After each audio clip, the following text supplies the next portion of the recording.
Film की शुरुआत में हमें बताया जाता है कि सूरज धीरे धीरे उग रहा है और अगले 100 सालों के बाद यह इतना बढ़ जाएगा कि पूरी दुनिया को अपनी चपेट में ले लेगा। अब इस तबाही से बचने के लिए सभी देशों ने मिलकर एक सरकार बनाई जिसका नाम यूएजी था। इस सरकार ने बहुत से प्रोजेक्ट तैयार किए हैं जो आने वाले समय में मानव के सुधार के काम आ सकते हैं। इस प्रोग्राम में इंसान के दिमाग को चिप में स्टोर किया गया ताकि वह मरने के बाद भी अपने परिवार के साथ रह सके, यानी उनका दिमाग किसी भी चीज में ट्रांसफर हो सकता था। लेकिन इस प्रोजेक्ट में काफी पैसों की जरूरत थी, इसलिए ज्यादा पैसा नहीं होने के कारण इस प्रोजेक्ट को बंद कर दिया गया। इसके अलावा उनके पास एक और प्रोजेक्ट था जो वंडरिंग अर्थ था। इसमें पृथ्वी पर बहुत सारे इंजन लगाने पड़ते थे ताकि वह पृथ्वी को उसके स्थान से थोड़ा सा हिला सके, यानी इसे उसकी जगह से हटाकर दूसरे सोलर सिस्टम में भेजा जा सकता था ताकि इसे सूरज से आने वाली तबाही से बचाया जा सके। लेकिन इन इंजनों को लगाने से पहले इन इंजनों का परीक्षण चंद्रमा पर किया जाना था ताकि यह पता लगाया जा सके कि यह अनुभव ठीक से काम कर पाता है या नहीं। अब इस काम के लिए अलग अलग देशों के ढेर सारे अंतरिक्ष यात्रियों को इस काम के लिए चुना गया। अब हमें एक अंतरिक्ष यात्री लियो दिखाया गया है। यहां एआई प्रोजेक्ट के बंद होने से काफी लोगों ने विरोध करना शुरू कर दिया क्योंकि वे इस प्रोजेक्ट को पूरा करने की बात कह रहे थे। कई बार कुछ विरोध करने वाले लोग इन अंतरिक्ष यात्रियों पर हमला कर देते हैं। यहां एक महिला अंतरिक्ष यात्री जिसका नाम हान था इन लोगों से मुकाबला करती है और उन्हें रोक लेती है। इसके बाद सभी अंतरिक्ष यात्रियों को लिफ्ट की मदद से चांद पर भेजा जाता है। ये लिफ्ट उन्हें 90,000 मीटर की ऊंचाई पर उनके स्टेशन तक ले जाने वाली थी। सभी उस स्टेशन पर पहुंच जाते हैं जहां उनकी ट्रेनिंग शुरू हुई थी। समय बीतने के साथ उनकी ट्रेनिंग भी पूरी हो जाती है। इसी ट्रेनिंग के दौरान दोनों एक दूसरे को पसंद करने लगे थे। जब दोनों की ट्रेनिंग पूरी हो गई तो हान अपने साथियों के साथ चांद पर जाने वाले थे और कुछ दिनों तक वो लियू से भी नहीं मिल पाए। इसलिए लियू वहां उसके लिए फूल लेकर आता है, लेकिन उससे पहले लियू फूल देकर लिफ्ट से बाहर निकल जाते। उनका दरवाजा बंद था और वह भी उनके साथ यहां फंस जाते हैं। वह लिफ्ट अब चांद पर जाने के लिए शुरू हो चुकी थी। उनके पास और कोई रास्ता नहीं था। हान लियू को स्पेस सूट पहनने के लिए कहता है ताकि वह उनके साथ जा सके, लेकिन तभी उन्हें पता चलता है कि उनका पूरा सिस्टम हैक हो गया है, यानी उनके पूरे सिस्टम पर किसी ने कब्जा कर लिया था और उनके बेस पर ड्रोन से हमले भी हो रहे थे। वहीं उनका लिफ्ट अब फिर से लैंड करने वाला था। तभी उनकी लिफ्ट में विरोध कर रहे लोग भी आ गए। वे उन पर हमला कर रहे थे। वे सबकी आईडी यानी उनकी पहचान को अपने कंट्रोल में करने के लिए चोरी करने लगते हैं। वे उनके स्टेशन को नष्ट करना चाहते थे और इसे पूरी तरह से अपने कब्जे में लेना चाहते थे। उन्होंने कई जगहों पर बम रखे थे। लियू और हान उनके लिफ्ट में उनके साथ प्रतिस्पर्धा करते हैं। अब उन्होंने जो बम लगाए थे वे फटने लगे। एक बम जो उनका विरोध कर रहे लोगों ने उनकी लिफ्ट में भी लगाया था, जो अब वहां एक बड़ा धमाका कर देता है। उनका लिफ्ट फिर से जमीन पर आ गया था। जमीन पर गिरने से अचानक कई लोगों की मौत हो जाती है।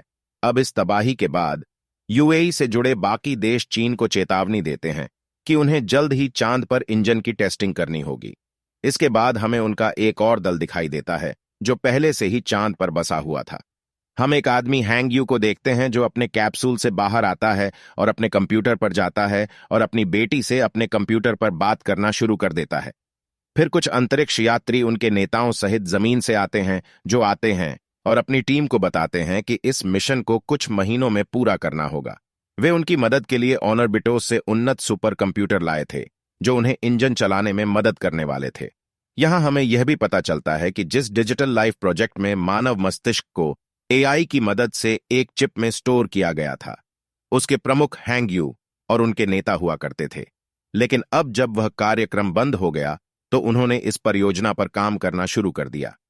हैंग यू यहां अपनी बेटी से बात करना शुरू करता है। यहां हमें पता चलता है कि कुछ साल पहले हैंग यू के परिवार का एक्सीडेंट हो गया था, लेकिन अपनी बेटी की मौत से पहले उन्होंने अपने दिमाग पर एआई का पहला प्रयोग किया था। उन्होंने एआई की मदद से अपने दिमाग को एक चिप में स्टोर किया, लेकिन उनका अनुभव कुछ ही समय के लिए था। यहां हैंग यू के नेता सुपर कंप्यूटर लेकर आए। हैंग यू फिर से एआई रोबोट बनाकर उसकी मदद से अपनी बेटी को पुनर्जीवित करना चाहता था, लेकिन उनके नेताओं ने उन्हें इस काम के लिए मना कर दिया क्योंकि यह बहुत खतरनाक था। कुछ दिनों के बाद चंद्रमा पर एक तूफान आता है जिससे उनका नया कंप्यूटर बुरी तरह नष्ट हो जाता है। अब उनके पास इंजन चलाने का कोई और तरीका नहीं था, इसलिए अब वे अपने पुराने कंप्यूटरों का इस्तेमाल करने की सोच रहे हैं। लेकिन उनका सारा विवरण और जानकारी हैंगयू के पास थी, जिसने उन्हें देने से इनकार कर दिया जब नेता ने उनसे कहा कि उन्हें उनकी मदद करनी होगी। हैंगयू उनकी मदद करने के लिए तैयार था, लेकिन वह नेता से कहता है कि आपको मुझसे वादा करना होगा कि जो भी नया सुपर कंप्यूटर बनाया जाएगा, आपको उसके बारे में पूरी जानकारी मुझे देनी होगी। वह इसकी मदद से अपनी बेटी को एआई यानी रोबोट के रूप में वापस लाकर पुनर्जीवित करने जा रहा था। अब नेताजी उनकी बात मान गए। हैंगयू उन पुराने कंप्यूटरों को चालू करता है जिनकी मदद से इंजन चालू हुआ था, यानी वे अपनी परीक्षा में सफल हो जाते हैं। अब इस परीक्षण के कारण चंद्रमा अपने स्थान से हट गया था, जिससे पृथ्वी भी अपने स्थान से थोड़ी खिसक गई थी। ये लोग धीरे धीरे अपने उस प्रोजेक्ट में कामयाब हो रहे थे जो सूरज की वजह से तबाह होने वाला था। उनका भी डर खत्म हो रहा था। जैसे जैसे समय बीतता है, सब कुछ बेहतर होता जाता है। यूएई ने और भी कई प्रोजेक्ट शुरू किए थे, जिसमें उनका एक और प्रोजेक्ट था जो शहर के अंतर्गत था, जहां उन्होंने कुछ शहरों को जमीन के नीचे बना दिया था कि अगर जमीन पर कोई तबाही हुई तो वो किसी के पास नहीं थी। इसके बाद कहानी में फिर से हान और लियू को दिखाया गया है, जो अब शादी कर चुके थे और उनका एक बेटा भी था। लेकिन जब ये लोग मिशन पर निकले तो हान को कैंसर हो गया था, जिससे उनकी हालत बहुत खराब हो गई थी और बहुत जल्द उनकी मौत होने वाली थी। अब नए सुपर कंप्यूटर भी बन गए। इनमें कई उन्नत तकनीकें भी डाली गईं। उनमें से एक कंप्यूटर था जिसके सामने लियू बैठे थे। जब रात होती है तो लियू रात को उन कंप्यूटरों के पास जाते हैं। जैसा कि हम जानते हैं कि वह इन कंप्यूटरों की मदद से अपनी बेटी की रिपोर्ट बनाना चाहते थे, लेकिन यहां उसका सिर आता है जो लियू को यह सब करने से रोक रहा था। लेकिन इससे पहले लियू ने बहुत सारे कंप्यूटर सिस्टम को खराब कर दिया था, जिससे चंद्रमा को जो नुकसान उसने इंजन लगाए थे वह उसे हो जाता है।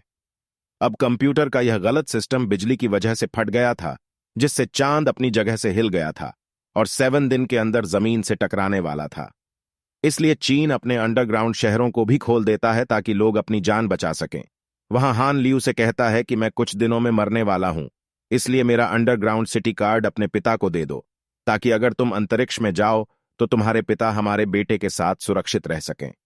कुछ दिनों बाद हान की भी मृत्यु हो जाती है और लियू के पिता अपनी बेटी के साथ भूमिगत शहर चले गए थे। घर में यह खबर फैल गई कि बहुत जल्द चांद जमीन से टकराने वाला है, लेकिन साथ ही उनका यह भी कहना है कि उनके पास इसका समाधान है।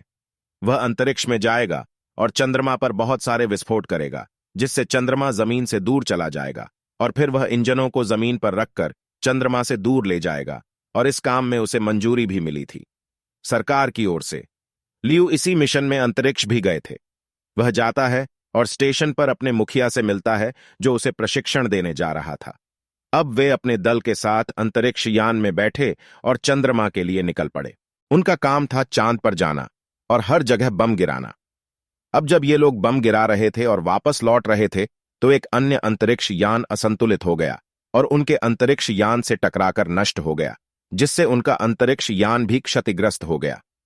ये लोग फटाफट अपने कैप्सूल के पास जाते हैं, लेकिन 4 लोग थे और कैप्सूल में सिर्फ 3 सीटें थीं। लियू इन लोगों की जान बचाकर भेजते हैं और यहीं रहने का फैसला करते हैं। हैंगयू और नेता भी मैदान में आ गए थे, जहां उन्हें पता चला कि सब कुछ ठीक करने के लिए उन्हें इंटरनेट सिस्टम चालू करना होगा, जो अब टूट चुका है। अब ये सभी टीमें समुद्र में जाने का फैसला करती हैं, जहां उनका एक और स्टेशन था। नेता और हैंगयू को भी समुद्र में जाकर सुपर कंप्यूटर की मदद से इंटरनेट को ठीक करना पड़ा। उनके साथ 2 रोबोट भी थे जो उन्हें पावर स्टेशन तक ले जाने में मदद करते हैं, लेकिन ज्यादा ताकत लगने की वजह से उनका एक रोबोट खराब हो गया।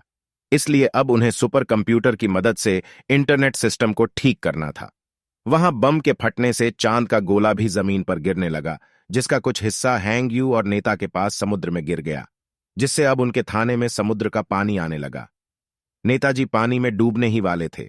हैंगयू उसे बचाने की कोशिश करता है, लेकिन उसे बचाने में असमर्थ है। मरने से पहले वे हैंगयू को सुपर कंप्यूटर का गुप्त कोड बताते हैं, जिससे इंटरनेट का फायदा उठाकर दुनिया को बचाया जा सकता है। यह बताकर नेताजी की मौत हो गई। दूसरी तरफ सरकार भी उसे बचाने की कोशिश कर रही थी। इस समस्या से बचने के लिए 300 लोगों की टीम ने उन्हें अंतरिक्ष में भेजने का फैसला किया, जो चांद पर बम गिराने वाले थे। अब यह टीम अंतरिक्ष में जाती है और लियू से मिलती है, जो अभी भी अंतरिक्ष में था।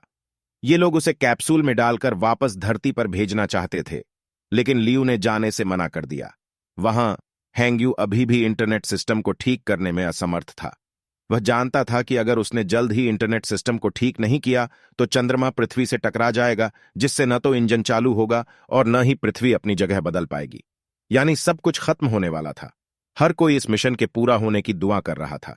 अब 300 लोगों की टीम जो चांद पर गई थी, वहां बड़े बड़े बम गिराती है, जिससे चांद अब धरती से टकरा रहा था।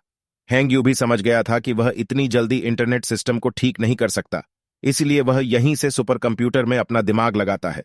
हैंगयू की पानी में ही मौत हो गई। जब सभी को पता चला कि हैंगयू मर चुका है, तो सभी की उम्मीदें टूट गईं, क्योंकि उन्हें लगा कि दुनिया खत्म हो जाएगी। लेकिन जैसे ही हैंगयू की मृत्यु हुई, सब कुछ, उसका दिमाग सुपर कंप्यूटर में स्थानांतरित हो गया।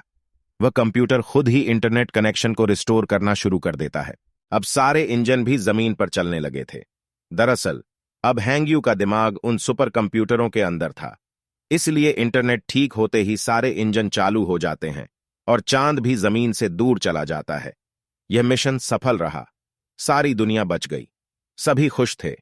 उन्होंने अपना नया सफर शुरू किया था। इसके बाद हमें 2065 में दिखाया गया है।